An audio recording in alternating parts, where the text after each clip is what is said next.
Major funding for this program is made possible by grants from Bank of America, Merrill Lynch, and Perfect Building Maintenance, Kilroy Architectural Windows, Inc., New York's Window Company, New York Community Bank, Capital One Bank, Greenberg Traurig, LLP. Additional funding is provided by grants from Akron Gold Brothers, LLC, Briarwood Organization, Beechwood Organization, C.B. Richard Ellis, Cushman & Wakefield, Dime Savings Bank of Williamsburg, Hal Fettner, Durst Fettner Residential, First American Title Insurance Company of New York, Friedman, LLP, Gemini Real Estate Advisors, LLC, Jack Jaffa and Associates Real Estate Consultants, James D. Kuhn Real Estate Institute at Syracuse University, Madison Realty Capital, Massey Knackle Realty Services, Meridian Capital Group, M&T Bank, Muss Development, LLC, Des Moines Group, Newmark Knight Frank, Orphanides and Associates, SJP Properties, Sterling and Sterling, Stonehenge Partners, Urban American, W Financial Mortgage Fund, the Wickoff Group.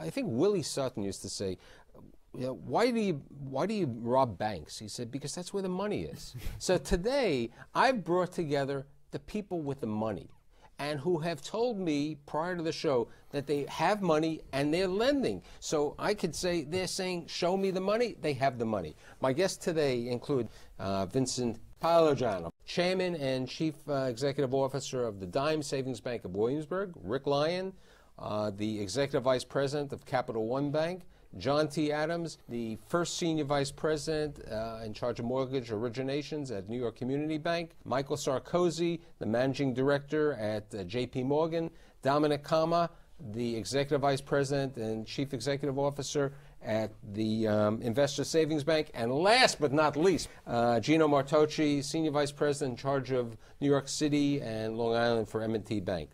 So, Gino, you've been on the show many times. You've been here. How do you look at 2010 with regard to lending money? Well, look, if you compare it to the first quarter of 09, certainly, or the fourth quarter of 08, things are certainly looking up. We certainly find what appears to be a stabilization in values. Lenders are back in the market. And I think you're doing a show later with the German banks who are lending again, and they were completely out for a long time. Everybody here is lending. I hear that the conduits are back. If in a sort of tentative way for the time being, and I think there appear to be green shoots. People I think had to get used to this dramatic fall off that happened in the fall, and now they've sort of have their feet under them and they're willing to make decisions again. And I think transaction volume ought to increase. It's currently still pretty low.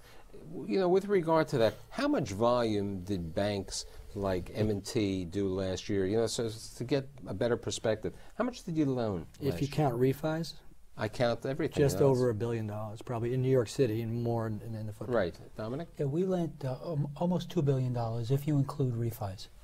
Michael, we'll talk about you in a second, but you went into the business last year back, J.P. Morgan. That's right. In the first 3 quarters, the investment bank did not originate conduit loans. But in the fourth quarter, we re-entered the market and put out a substantial amount of money. John? We did about $3 billion, all new money. Okay. Rick? Yeah, we would have done in real estate about 2.5 of. Now, is that nationwide? It's nationwide, between refis and new money. We're probably about $500 million, and ours is located 50 miles from our main office, so we're very local. So, you know, we have these numbers. So what are, you know, because all of you are well-capitalized, strong institutions. I mean, you're the Jolly Green Giant, you know, the 850-pound gorilla, J.P. Morgan, but you're the investment bank, not the regular bank. How much do you think you're going to put out this year? 2010. You're going to double your volume? I don't think so. I mean, more like 50% increase, probably. Dominic? Yeah, we're looking to, we're projecting that we're going to put out about $1 billion this year. The investment bank will probably put out several $1 billion, perhaps $3 billion. So that's our hope. That's your hope. John? We hope to be at least to where we were this past year, which is about $3 billion, if not more. We're not particularly targeting a number. Anywhere between 6 and 10% growth. The real issue is going to be how much is new money and how much is refis. Vin? Probably about a 20% increase would be our target. Our problem is finding product. Right. You know, you brought that up before. Finding product. If somebody was watching my show, and they'll be watching it in a couple of weeks, they're going to say, finding product is a problem? Since when? I mean, you know, everybody said there was no money. I did a show last year. There wasn't money for real estate. As Gino said, the Germans weren't lending, the European banks weren't lending, the investment banks weren't lending. So how come? Well, it's our particular sector of the market, I think. We're relatively small. Typical loans probably run about $2 to $3 million. And it's almost 100% multifamily residential properties that are regulated. So we've kind of narrowed the market quite a bit for ourselves. But, I mean, look at all the apartments. I mean, how much do you have in multifamily? I mean, that's, you're the... Total portfolio, $18 billion. So there's a lot of multifamily. I mean, everyone sitting here, with the exception of Michael, is really in the multifamily in the New York market, in the New York City market, because you've always liked that type of business. Well, why have you liked multifamily? It's been the least risk. I mean, it's diversified. You have, take a 50-unit building. You know, you have one tenant not paying. It's not going to hurt you. Two tenants, it's not going to hurt you. You know, compared to a retail center where if maybe you have 2 or 3 stores, you have one of those stores go out, go dark, whatever, and not pay. You're going to feel that. The owner's going to feel it, and in return, you're probably going to, end up as slow payer. Tom? Banks always like shorter-term assets, so repricing is about 5 years on average for multifamily loans.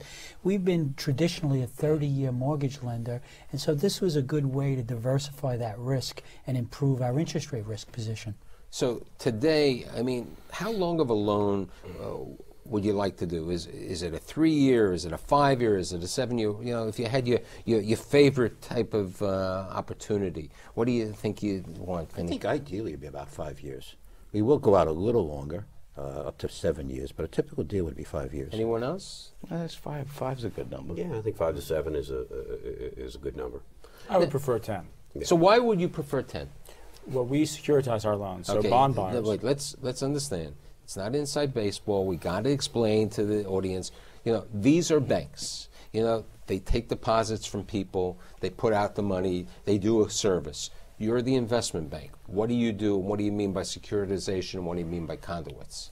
We, as an investment bank, will balance sheet dozens and dozens of loans, and we'll prepare them to be sold in a package.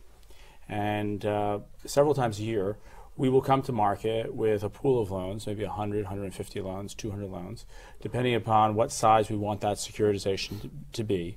And we'll have that loan, that package of loans rated by the rating agencies, and we'll create a trust, and we will slice up the aggregate package of loans into AAA bonds, AA bonds, single A bonds, and we'll make that available to investors. So we are like the credit card business is a securitized business. The auto loan business is a securitized business. This part of real estate is a securitization type business. Can I ask a question of you and the other people? The $1.3 trillion of loans that are coming due in commercial real estate, wasn't there a lot of problems with the securitization, that deals were not really underwritten properly? These rating agencies, they had people there. I remember doing a lecture for the Mortgage Bankers Association, and I met this young lady from the rating agency, and I said, do you ever look at appraisals? She said, no, we don't look at appraisals. Yeah, I mean, I said, where do you get your insight? I mean, unfortunately, you were the abuse. Not you, I'm saying the industry. Why isn't this abuse going to come back to haunt? Well, first, I disagree with the statement that you can disagree, the real estate securitizations are sort of the evil of it all. I would disagree with that. If you look at delinquency rates, I don't think that securitized loans are any more delinquent than commercial loans being held on commercial loan balance sheets. They're probably, roughly the same. And I think that what you read about in the paper today are commercial loan delinquencies more than loans that have been securitized. I think that if you X out development deals on bank balance sheets and just look at cash flowing deals, that's not the case. Right. It just isn't the case. The performance of the securitized commercial mortgages on cash flowing assets want you to is fight about worse, this. certainly worse than certainly a bank like M&T or frankly certainly in your community. Well, it's probably bank specific and region specific as And well. there is heterogeneity to that too. So bold statements, I just don't agree that that's the case. I mean, I think we look at the numbers, it's not the case. Securitization delinquency rates are sub 10%. Right. So the vast majority of loans are not in special servicing, are not delinquent. I think that it continues to be a market where we can create bonds and sell those bonds to investors. In the last securitization that we did in the fourth quarter of this last year in 2009, it was very well received. There were two other securitizations done in the fourth quarter by two other investment banks. Those were also well received. The underwriting for those loans were probably more conservative than Extraordinarily tight. Extraordinarily tight. Probably tighter than any commercial bank would be able to achieve on its own, given the leverage points. They kind of looked and smelled more like life company loans, potentially. I think that lending 2.0, as we sort of refer to it, is going to sort of be the benchmark for 2010. But that, there's a big question, and unfortunately, this happens. If we remember the 90s, we remember the early 2000s, we go back to the nature of doing loans that we perhaps changed our underwriting. You were doing a loan at 70%, 60%, then everybody else, as you said, the insurance companies, the securitizations, everybody was giving more money. I mean, now, as Gino said earlier, banks last year, some of them weren't even doing. They were basically closed with the exception to a certain dollar level. When do you think we're going to get back to this abuse that happened? I mean, no. Well, no. The issue is over time we forget our lessons, right? Securitization. That's the very short memory. That's the great comment. The issue with securitizations, and credit cards aren't securitized like that. Credit card doesn't pass on the risk. So the underwriting always stays with the institution that underwrote those credit cards, and it kept credit cards from going crazy. So they're performing with unemployment, which is where they would expect. In residential mortgages and commercial mortgages, the underwriting leaves, and you transfer risk to the bondholder. And once that happens, if you go back and look at vintages, one of the reasons why the CMBS market only has a 10% delinquency is because you can go back to 2002, 2003, and you can see those are very well underwritten, early stage things. But if you start looking at vintages of 2006, 2007, you begin to take in the large floaters, which were done, the Stuyvesant towns, and those style of transactions. That's where it got abused. When the bubble got hot, and I'm making a loan that I'm going to hold for 45 days versus you making a loan you're holding for 4 or 5 years, it's a completely different underwriting. That's not to say we don't need a securitization market. That's right. Absolutely. We don't have enough capital to supply all the capital needed in the real estate market without a securitization market. I think ultimately it'll come back more like European bonds where there's a first risk position like the Fannie program or whatever where the institutions have to hold a risk. But let's bring that up. Are you a Fannie lender? Yes. So explain to are you a Fannie lender also? On the residential side only. So explain that to my audience. What is a Fannie lender in multifamily? Well, actually, discontinued right now. We're using an agency, PHH, which is basically the same type of operation. So what is it for? We actually take the loan, they underwrite it, we close it, we probably hold it for a period of about 10 days, and then sell it to PHH or whatever their agency would be, and they securitize it similar to what you do. So Fannie Mae is the same. You've been doing the same thing with Fannie Mae. Now, how do you earn a profit on a Fannie Mae deal? Well, you would get a small fee. Do you take any risk? Very little risk for a very short period of time. The interest rate risk would be about the only thing. And you have a longer period of that. You talked about 6 weeks to take that risk for interest rate risk. Ours is for between 5 and 10 days. But aren't there Fannie Mae lenders who take a risk, keep a piece of the spread? Yes, well, There's various programs on that where you can risk share, you can pari passu with Fannie, you can take first loss position with Fannie, and a variety of that. Yeah. Also service it and pick up a fee as well, correct? yes, you can do that. Right. Well, we were a originator. We've got out of that program. We're talking about the 1 to 4 family. Yeah, that's basically with product. PHH. Yeah. You're referring to the one to Yes, 4 families. yes. What about on the multifamily Fannies? Have you done multifamily? We've Fannies? done multifamily also and have gotten out of that program about 1.5 years ago now. Why'd you get out of it? Well, first of all, Fannie Mae became extremely difficult to deal with. They're kind of rudderless over there, I think, at this point. And it was lucrative, but we decided it was more headaches than it was worth. So, you talk about lucrative. What's the best type of loan? I know John was saying, when he explained the multifamily before, everybody has to make a certain degree of profitability, and there's a risk reward.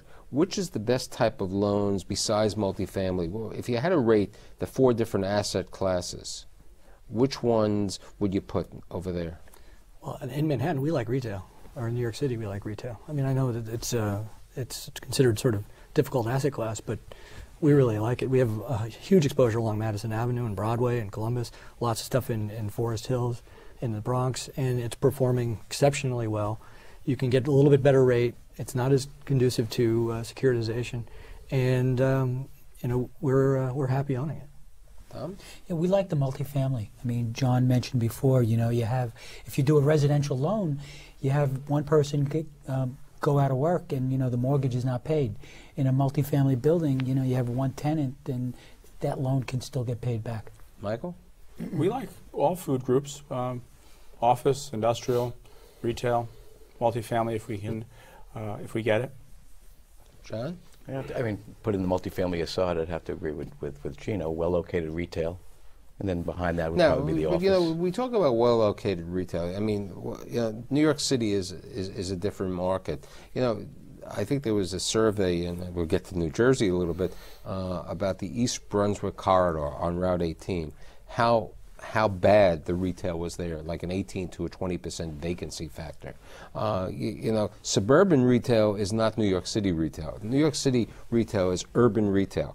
Urban retail, there's a lack of urban retail. Take Williamsburg. There's a need, right, with all the new people living in Williamsburg for urban retail. We're under retail. You're under retail. But, you take the, like you were saying, Sussex County or something other, you have these malls where, Circuit City went out of business, or this one's out of business, and you got a dark box. Mm-hmm. I did a show a couple weeks ago, and I had a fund manager over here, and he said he bought a shopping center in Houston for $15 a square foot.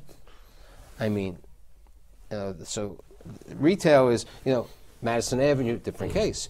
Retail Forest Hills is a different case. But retail in certain parts, retail in Paramus is a different case. But retail in some parts of New Jersey, Pennsylvania, right? Mm-hmm. You have good neighborhood centers, and it's almost hard to say which food group. It's really which sponsor, which owner do I like? At what leverage point do I like it? That's really but more about but I think asset. that's the perfect thing. People, we're talking about what pricing and what cap rates. The real question comes in, how are you going to underwrite a loan which is not multifamily today? Which is the other food groups. How are you going to be comfortable? What would you look at? One of the other things we do look at would be these small retail centers. Not the Madison Avenue locations, but the stuff in Queens. And you got a mom and pop operation. It's probably 10 little local stores. You look at the leases. Most of the tenants have been there 5, 6, 10, 20 years. It's a very stable, and it's necessary for that local community. Well, what happens when the Costco opens up? Do you get a little worried about that? There's usually not enough land in these places for the Costco to open up. These are just local areas. And you see what happens with Walmart. Walmart's been trying to open a store here in New York City for the longest time. Number one, they won't allow it. And number two, it's difficult to find a site. Yeah, I was at the, it took 13 years, I think, and I think they're a client of yours, Blumenfeld. I went up to the new Costco, and, it's a nice store. And the interesting thing is, I didn't see that many local people. I saw more people driving in, perhaps from other parts of Manhattan or to go to the shopping center. I mean, it's, You're also buying in bulk in Costco. Right, So but you need the you the way to get your goods but into. it's very interesting, John. When you go into the driveway, there are a lot of black cars. The car services over there, waiting for you to come out of the store and take you home over there. But at 10 o'clock at night, you can't go to Costco to buy the quart of milk that you decided that you needed. I agree. And that's where I think that local retail strips are not a bad investment. But we were talking, and I think Dick was just bringing it out on forget loan to value. Let's really look at leverage. Leverage is really the question. So I think it's a question of leverage. It's also a question of, as you just said, the quality of the borrower. Right, the operator. The operator is really important. I mean, because unfortunately, I always like young people, but in 2006, everyone thought they were a developer. 2006, 2007, I'm building, and that's the situation. How do you look today at the leverage, the debt yield that you're trying to get? How do you make that determination? Going back for the older people here. Thank you. Me?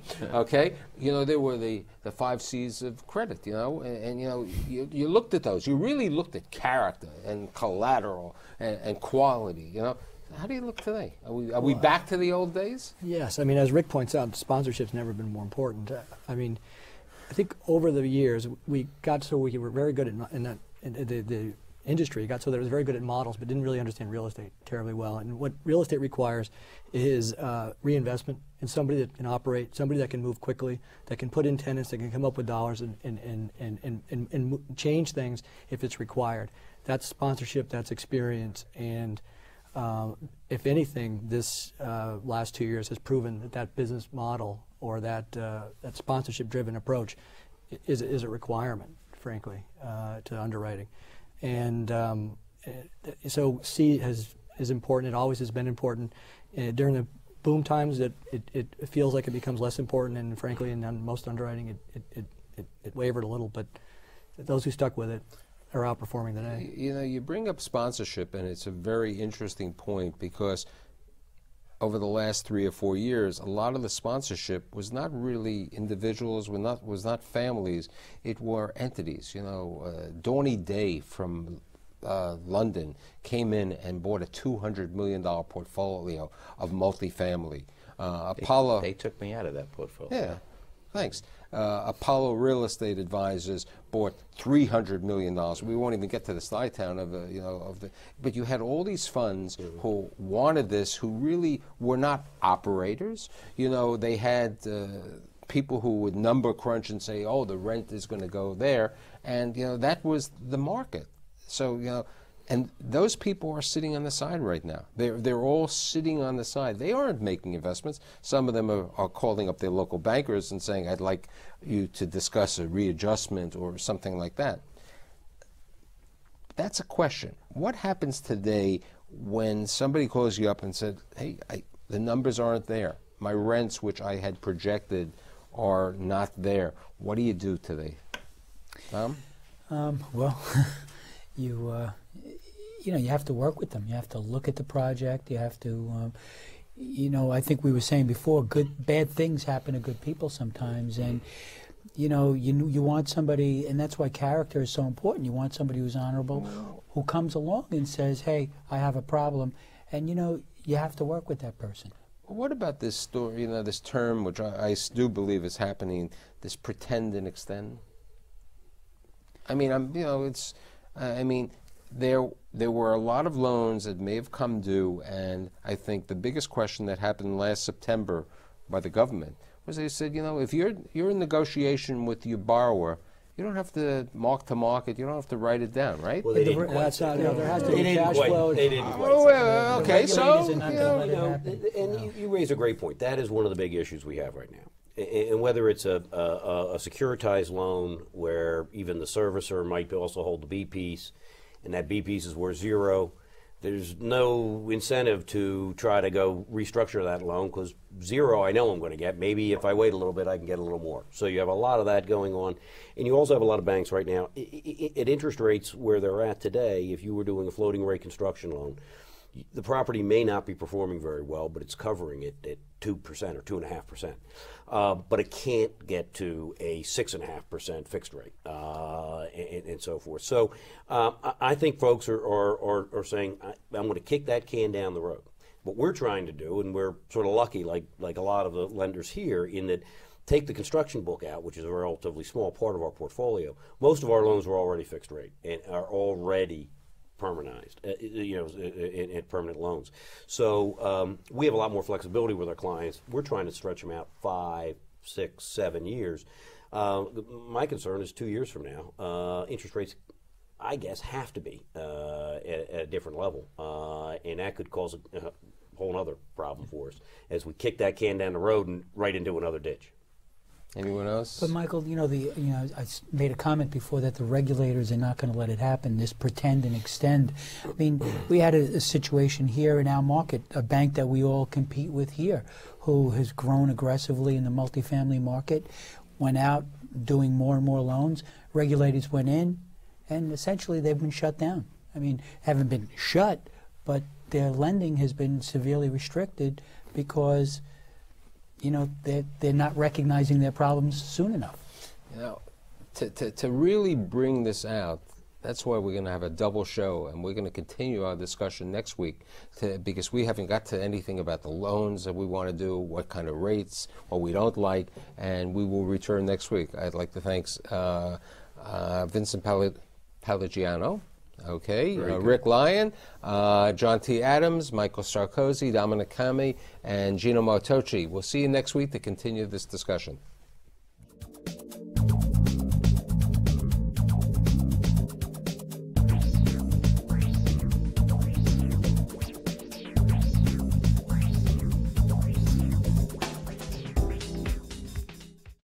Major funding for this program is made possible by grants from Bank of America, Merrill Lynch, and Perfect Building Maintenance, Kilroy Architectural Windows, Inc., New York's Window Company, New York Community Bank, Capital One Bank, Greenberg Traurig, LLP. Additional funding is provided by grants from Akron Gold Brothers, LLC, Briarwood Organization, Beechwood Organization, C.B. Richard Ellis, Cushman and Wakefield, Dime Savings Bank of Williamsburg, Hal Fettner, Durst Fettner Residential, First American Title Insurance Company of New York, Friedman, LLP, Gemini Real Estate Advisors, LLC, Jack Jaffa and Associates Real Estate Consultants, James D. Kuhn Real Estate Institute at Syracuse University, Madison Realty Capital, Massey Knackle Realty Services, Meridian Capital Group, M&T Bank, Muss Development, LLC, Des Moines Group, Newmark Knight Frank, Orphanides and Associates, SJP Properties, Sterling and Sterling, Stonehenge Partners, Urban American, W Financial Mortgage Fund, the Wickoff Group.